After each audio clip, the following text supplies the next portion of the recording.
Hello, Jonathan Bear here, acting as Mercury's messenger, and this is the show Random Stuff. How's everyone doing? I hope wonderful. What a beautiful day it is outside. We finally have sunshine. The snow is almost gone up here in northern Ontario. It's about time. Tomorrow is May, you know?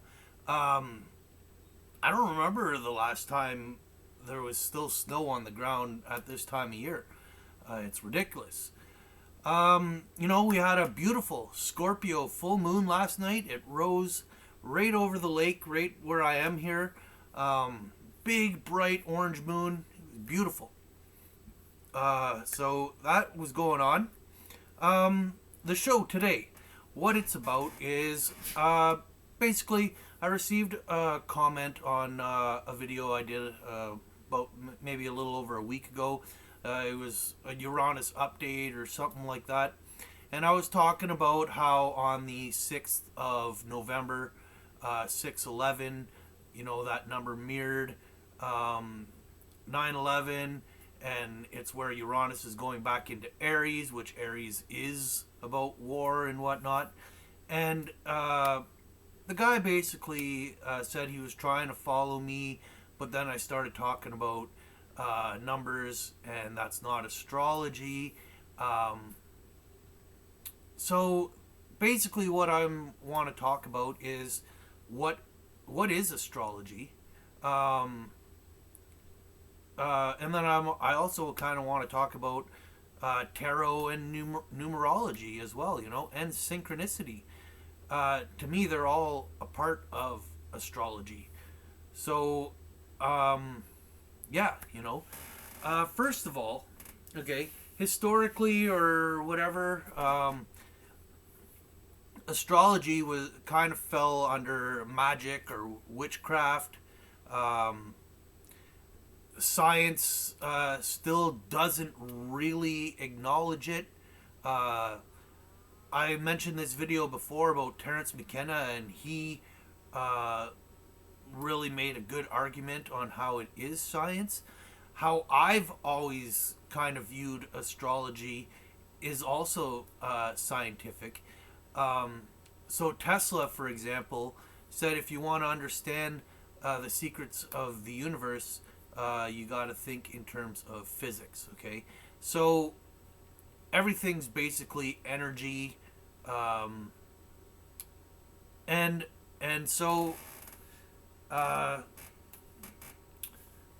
anyhow, everything's basically energy. Okay, and so how I view things is all these energies have their pushes, their pulls, their pressure, their torque, their they're all spinning in a vortex, right? And they're all at doing different stuff. If you turn on the radio and know the right frequency, you can pick up Jupiter, okay, on your radio. The sun every day heats the planet. The moon every night gives us light. It's proven that the moon affects the ocean tide, that women's cycle sync up with the moon. People kind of go crazy on full moons, and often people get insights on new moons. Okay, so there is something there, right?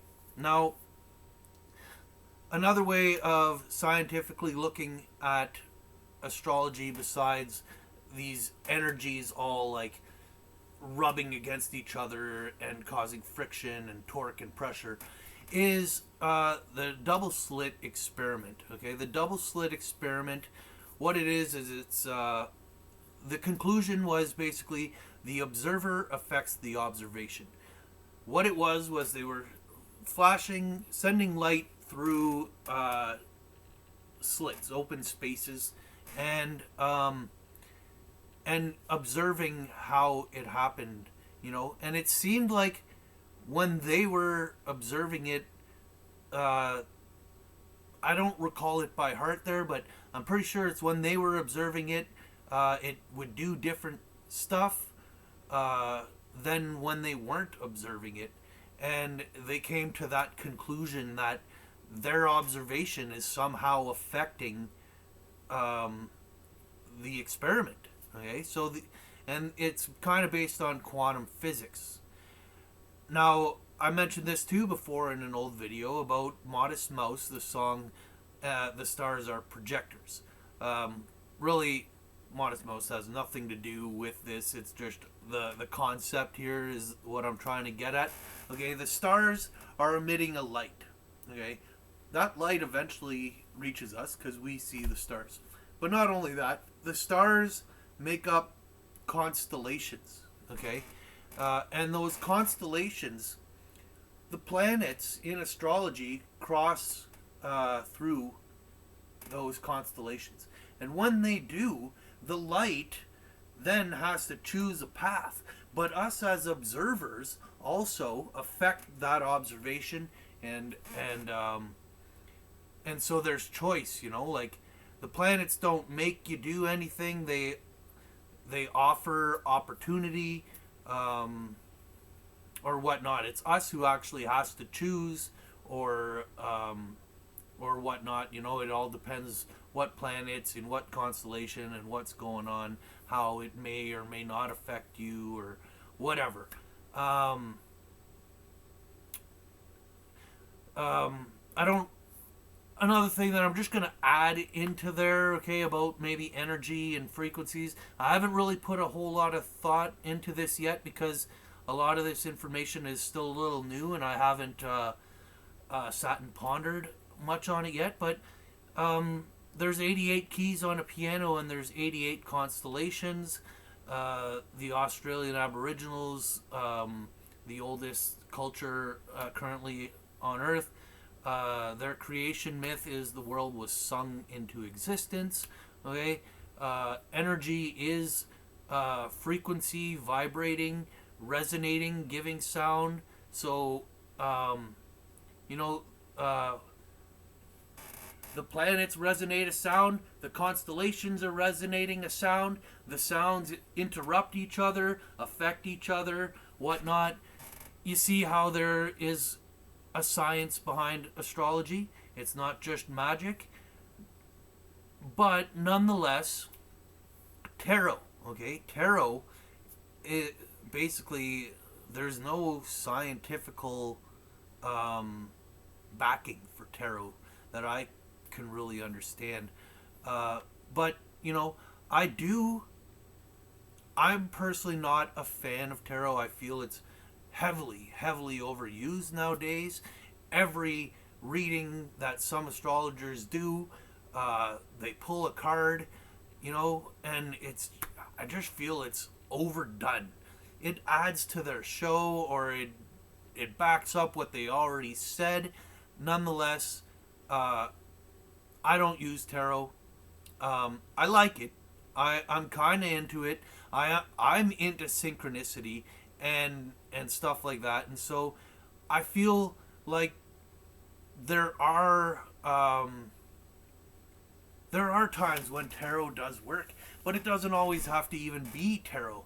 Like for example, I have a 2018 calendar, and when I first got it, late December, early January, whatever, I was flipping through all the pictures, and every picture gave me a reading for that month, in a way,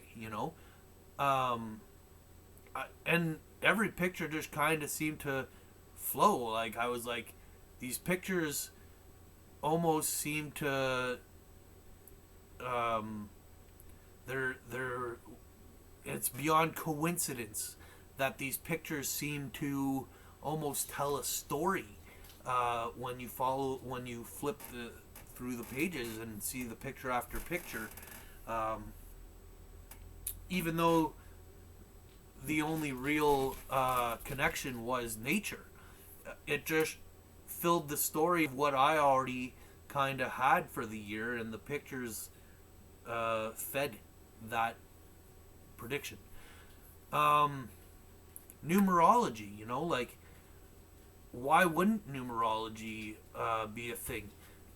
When patterns and mathematics is the universe, We understand astrology and astronomy because of math, because of numbers.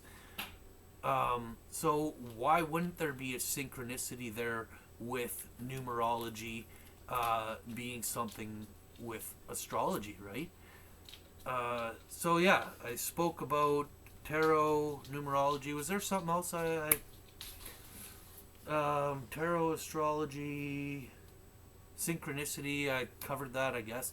You know, really, what it is to be a good astrologer is someone who basically who's knowledgeable on politics, on history, ancient history, cultures, mythology, numerology, uh, what else?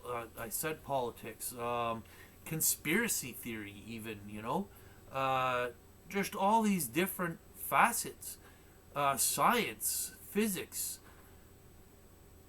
astronomy, all these things are is what makes a good astrologer. What gives him a full rounded reading. He's less. What did I basically? What I'm trying to say is an astrologer who doesn't have all those ideas, and is knowledgeable on all these things might give you bad readings because their perception of reality is very limited. When you have to be rounded, you have to be able to entertain stuff that you might not even accept, right? But you have to be able to ponder ideas and think of different possibilities and concepts and whatnot, and that's what makes a good astrologer. Okay. Currently, myself, I've studied astrology like all these other things I've known and studied for a long time. Astrology itself, a little over 3 years, maybe. Okay, so I'm not a 10, 20 year experienced astrologer, but because I have all this knowledge in all these different areas, I'm able to have good readings. I'm able to channel Mercury as I claim. I claim that because of my birth chart. Okay, like my birth chart basically just it's all Mercury. So it's not an ego thing. It's kind of just like the Leo King. He's a Leo, but I'm more than just a Gemini. I'm a Virgo rising. I'm a third house moon. Mercury's in a great place. Uranus, the higher octave of Mercury's on my moon in Scorpio, which is heaven and hell. Mercury's the messenger between heaven and hell. Mercury's the twins. Mars and Venus are conjunct in my chart. So I personally view Mars and Venus as the twins, therefore another mercurial Gemini trait going on. And I don't think I said this actually in my birth chart, but I'm a 10th house Gemini, okay, with Uranus, Jupiter conjunct. Larger than life, Jupiter, okay. 10th house is reputation. And another 10th house Gemini out there, and at least half of the people, no, I'd say 75% of the people at least don't like this guy. Nonetheless, he's known. He's a 10th house Gemini. It's your president. If you live in America, it's Donald Trump, okay? He has Uranus conjunct his sun. I have Jupiter. That's the difference. Jupiter's more about truth and justice, when Uranus is about big shocking ideas, I guess, So there is a big difference, but nonetheless, I'm getting carried on. My video is almost at 15 minutes. I feel I should wrap this up. So thank you very much. I wanted to say one last thing here. Okay. Now that May's here, summer's kind of coming. I started my other like I don't make money as an astrologer yet. I thrive to make a living at astrology. My other job at the moment is I work for Dreamcatcher Fireworks. I'm a pyrotech. So when I'm not looking at the stars, I'm making stars, lighting those explosives and giving great shows to everybody. So thank you very much for watching. Have a good day. See you next time. Bye now.